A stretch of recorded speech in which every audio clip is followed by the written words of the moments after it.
So now we're going to be doing stuff kind of similar to what we were doing like at the end of last week, where we're going to be finding missing sides and angles of triangles.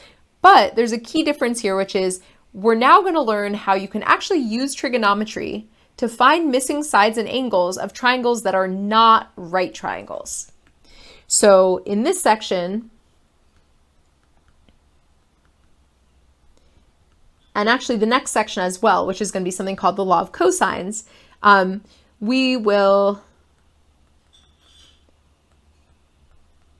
learn how to use trigonometry to find missing sides and or angles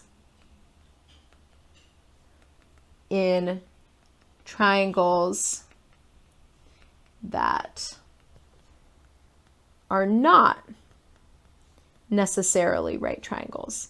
So if you're missing sides or angles in a right triangle, you can just, we've learned how to use trigonometry for that. You can basically set up equations involving, sine of this angle is equal to this side over that side, or, maybe you use inverse trig if you're trying to find the angle, but that we covered both at like the beginning of the quarter and then more recently last week. So what we're going to be talking about this week are, again, triangles that are not really right triangles. So in this section and the next one, when we're talking about triangles, we're going to label them in a very specific way. So if you have a triangle and you label the three vertices or the three angles, and I know that kind of looks like it's a right angle, but let's assume that that angle B is not a right angle. It could be, but it's just any angle. So if you label your three angles or your three vertices with capital letters, then we'll use lowercase letters of the same letter to label the side across from it. So I'm going to say A here, and B here, and C here. So we're going to use capital letters, and typically we'll use A, B, and C to label the angles. Is that how you spell label? Or is it? I think that's right. That's embarrassing. I think that's right. To label the angles, and lowercase letters A, B, C to label the sides across. And that's wrong too. I swear, I used to be good at spelling, and I think being a teacher has actually made me worse because I'm writing in front of people so much I like start second guessing myself all the time. So label sides across from the angle with the same letter. Okay, hopefully it's clear what I mean by that. So it's important to know this because there will be some problems where there won't be a picture provided. It will just say A is equal to this, B is equal to that, C is equal to that, and you should understand from the question, how to kind of draw yourself a picture. And we'll do an example like that in a little bit. Okay, so one fact I want to remind you of that is basically kind of underlying everything that we're about to learn is that in a triangle, in any triangle, the biggest side is always across from the biggest angle. So remember that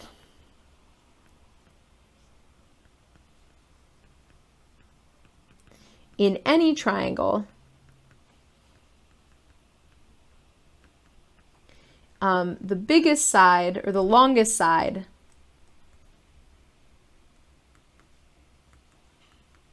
is across from the largest angle,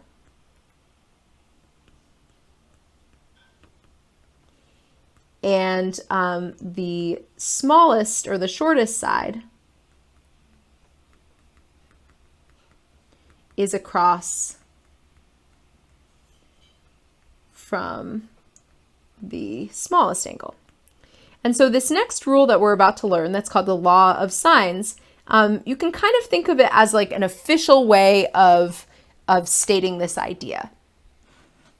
So the law of sines, which is what we're about to learn, basically, I'll just say, is related to this fact. So what is the law of sines? So the law of sines says that for any triangle, again, we're not talking necessarily, it could be a right triangle, but generally speaking, if you have a right triangle, you wouldn't be using the law of sines. If you have a right triangle and you're trying to find sides and angles, you don't need to use the law of sines. You can use regular trig.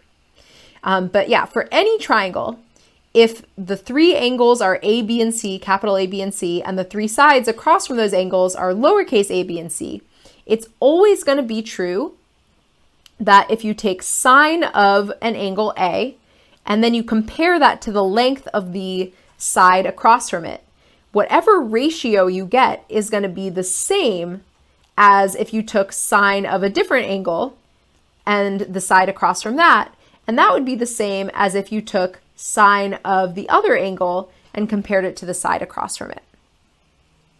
So let me kind of write that down, what I was just saying about ratios, because I think that's kind of the best way to think about this. So this is basically saying that the ratio, so when we say ratio is just kind of a fraction, right? It's comparing two things.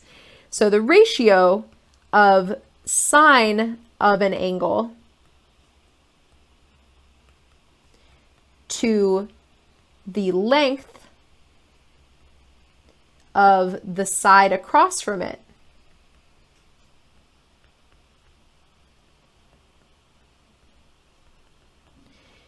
is basically the same number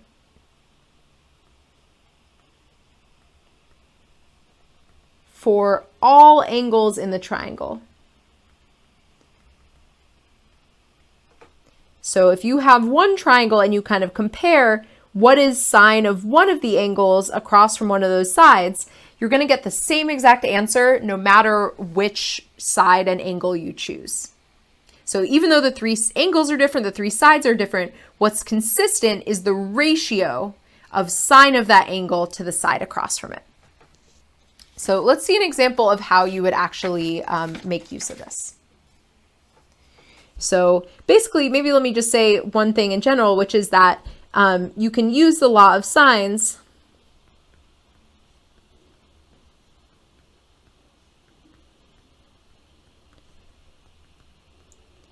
to find missing sides. So that we'll talk about today. And missing angles. And so we'll do the missing angles in tomorrow's video.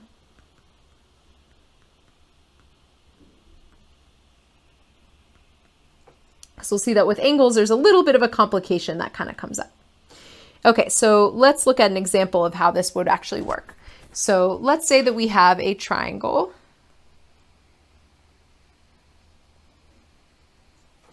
And let's say that we know that angle A is 20 degrees. And we know that angle C is 25 degrees. And so let me label, that's little side C. And actually we know that little side C is 80.4, let's say centimeters. And then little side B we don't know, and we also don't know angle B. And we also don't know side A. So let's say that we wanted to find sides A and B, and also angle B. So let's start actually by finding angle B, because to find angle B, we don't need to use law of sines or anything fancy. To find B, we can just do 180 degrees minus 25 degrees minus 20 degrees, and that will tell us what we're left with for angle B.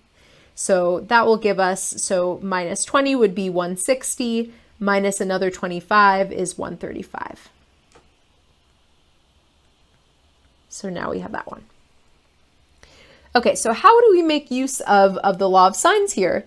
Well, let's start by writing down, like basically we want to choose, so we have three different kind of ratios.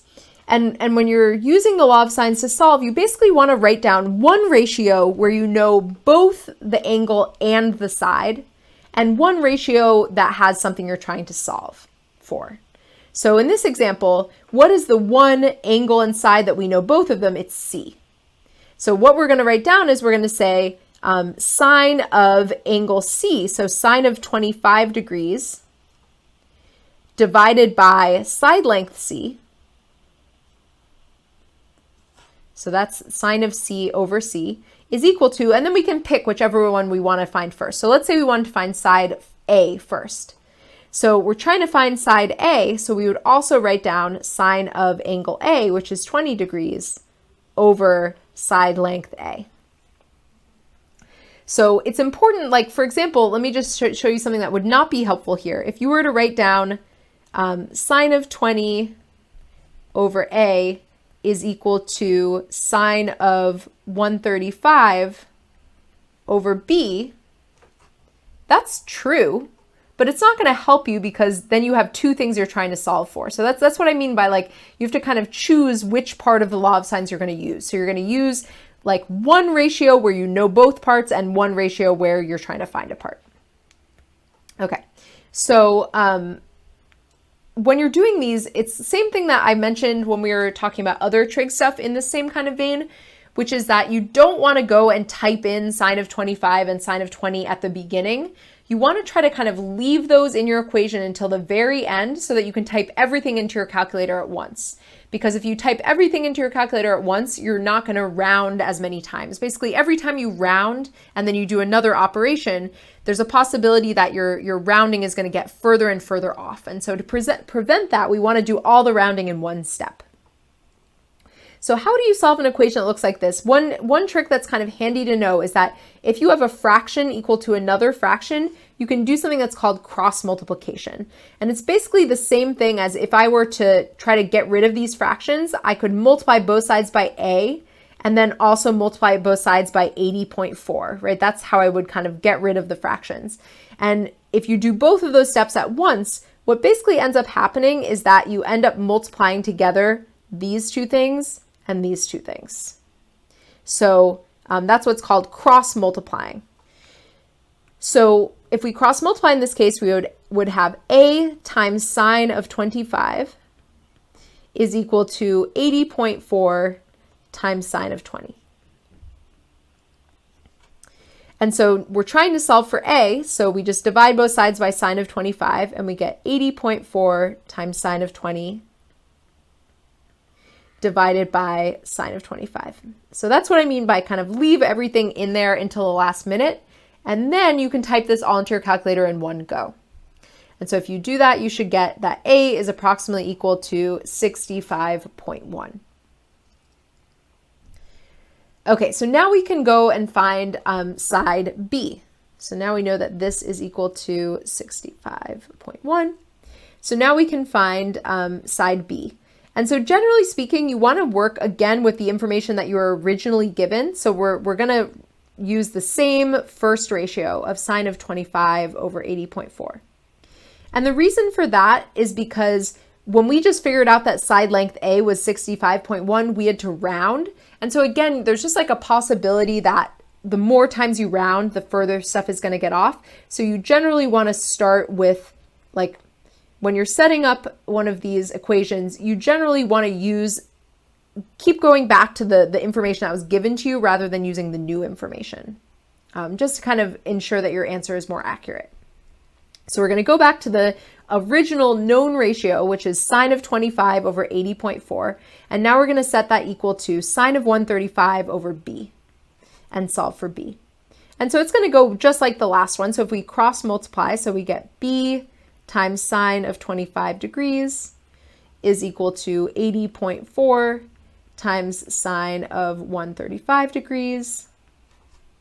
And so we end up with B is equal to 80.4 times sine of 135 divided by sine of 25.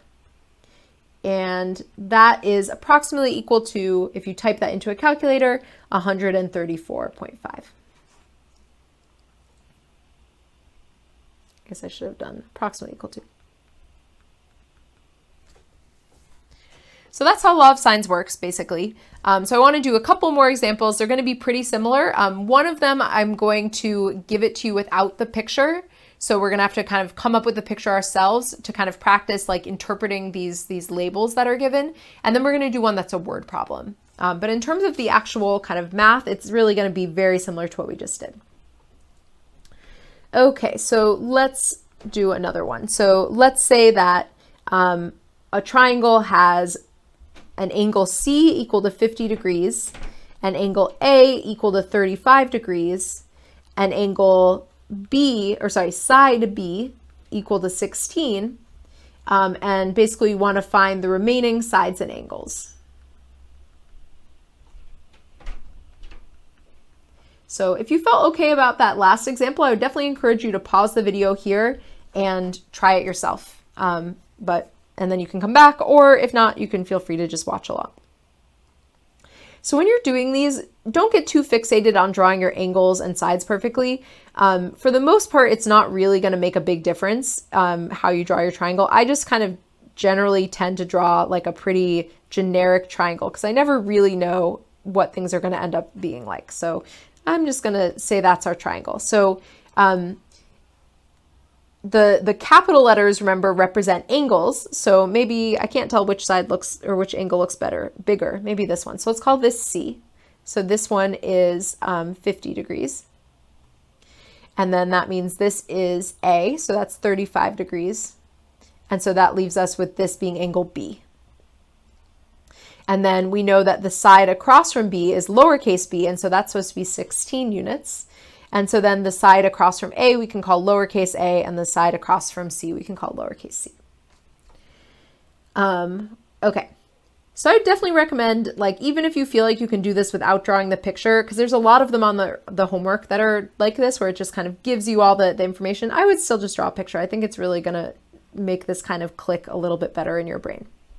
So how can we find angle B? Well, we can do the same thing we did in the last one and say that angle B is going to be equal to 180 degrees minus 50 degrees minus 35 degrees.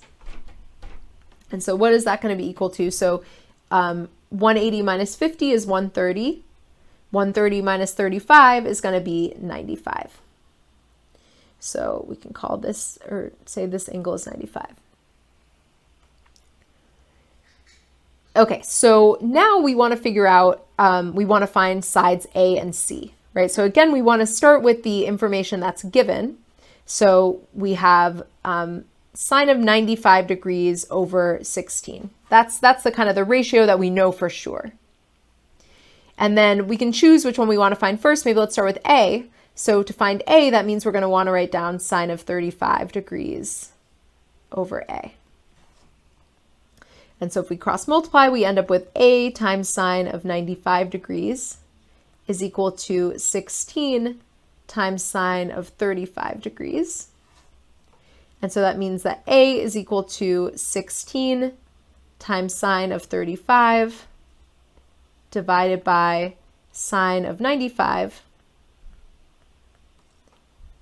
And if you type all that into a calculator, you'll find that A is approximately equal to, actually, I forgot to write this one down, so let me real-time calculate this for y'all. This is where I, in class, would ask someone else to do it. Let me make sure I'm in degrees mode. And so this is 16 times sine of 35 divided by sine of 95. Okay, so according to my calculator, I got approximately 9.2. All right, so now we know what A is, and so now we want to find C. So again, let's start with that original ratio, the one that we were sure about, which was sine of 95 over 16. And now we can set that equal to sine of 50 over C and find C. So if we cross multiply, we end up with C times sine of 95 is equal to 16 times sine of 50. So C is equal to 16 times sine of 50 divided by sine of 95. And let's see what that is. So 16 times sine of 50. So we get approximately 12.3.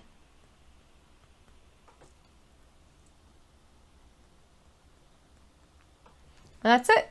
We found all the missing information we needed.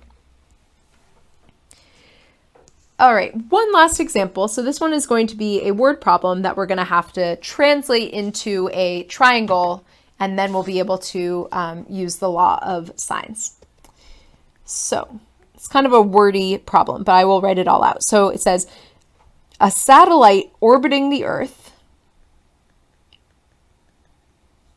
Sorry, I'm not that good at talking and writing at the same time, but I'll try my best. So a satellite orbiting the Earth passes directly overhead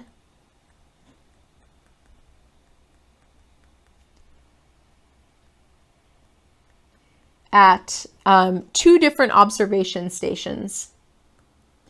And one of them is in Los Angeles and one is in Phoenix, Arizona.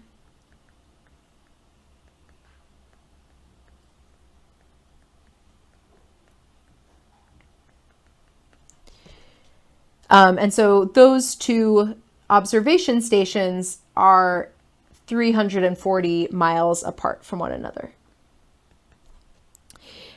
So at one particular moment, doesn't really matter when, but at a certain moment, when the satellite is basically between the two, I mean, it's not really between them because it's up in the air, but it's like visually kind of in between the two observation stations. Its angle of elevation from the station in LA is 75 degrees, while its angle of elevation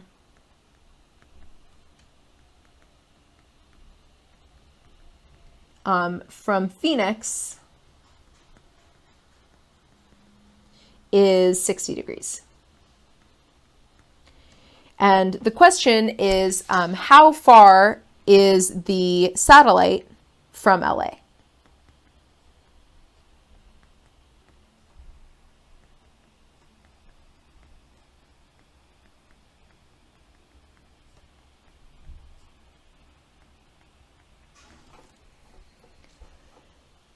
Okay, so let's draw a picture. That's definitely first thing we got to do in this question.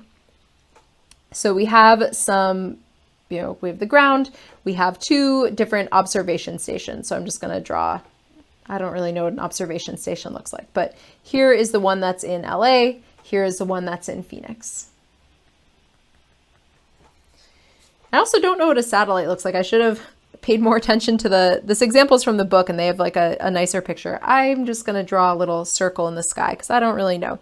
But let's just be careful of where we draw it. So remember, the angle of elevation is, so if like, let's say the satellite's here, the angle of elevation is like that angle. And so because the angle of elevation from LA is bigger, that means that the satellite should be closer to LA, because the angle that we get here is supposed to be bigger than the angle that we get over here. So this is the angle of elevations from LA, so that's 75 degrees. And this is the angle of elevation from Phoenix, and looks like I didn't draw this picture super well because that doesn't look like 60, but that's okay. Let's just go with it.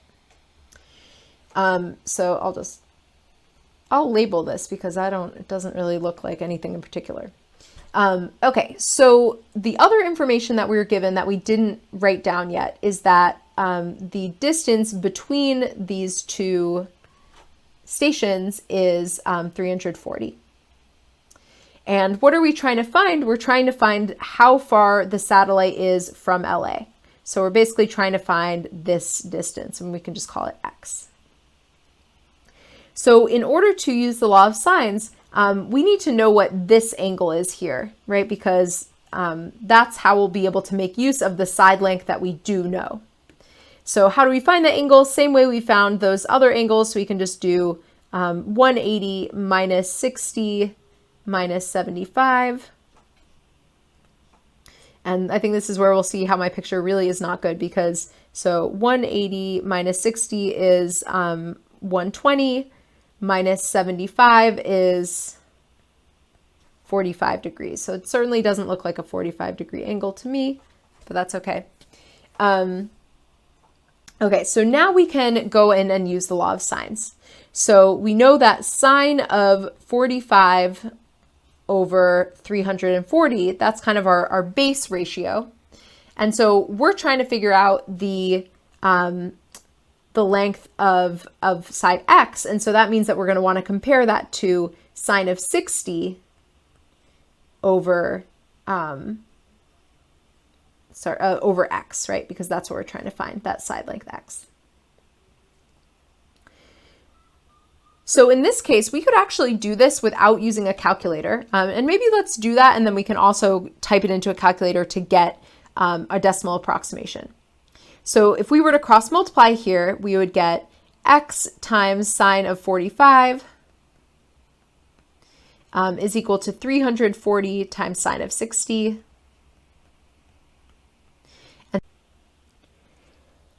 So if we divide both sides by sine of 45, we end up with x is equal to 340 times sine of 60 degrees divided by sine of 45 degrees.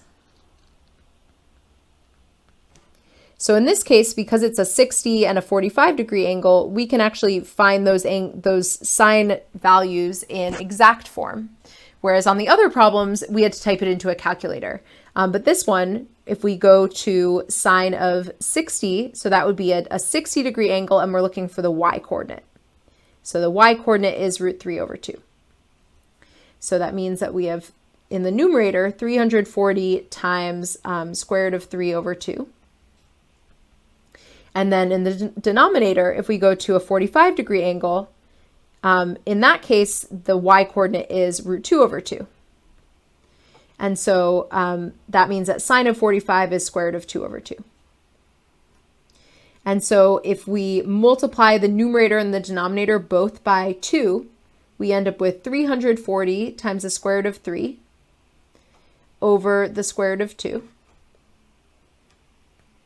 And now we can rationalize the denominator, and so that gives us 340 square root of 3 times the square root of 2 divided by 2, right? If we multiply by square root of 2 over square root of 2. And so we can simplify 340 divided by 2, that's 170. And then square root of 3 times square root of 2 is the same thing as square root of 6. So that would be our exact answer. And then if we wanted to evaluate what that is to get an approximation, you could just type it into a calculator. And so if you type that into a calculator, you get approximately 416 miles. So that's an example of, I'm not saying that people actually literally do this, but at least you can kind of see how trigonometry can really be used to, go from knowing information about angles to knowing information about distances. And in this case, we see that you don't even need a right triangle in order to do that. Just by being able to measure in a situation like this, the position of an object from kind of two different viewpoints is enough to figure out the distance to that object, which is actually pretty interesting, I think. All right, so that is it for today. And basically this whole week, we're going to be talking about law of sines and law of cosines. So we'll do more with law of sines in tomorrow's video, and then we'll do law of cosines the remainder of the week.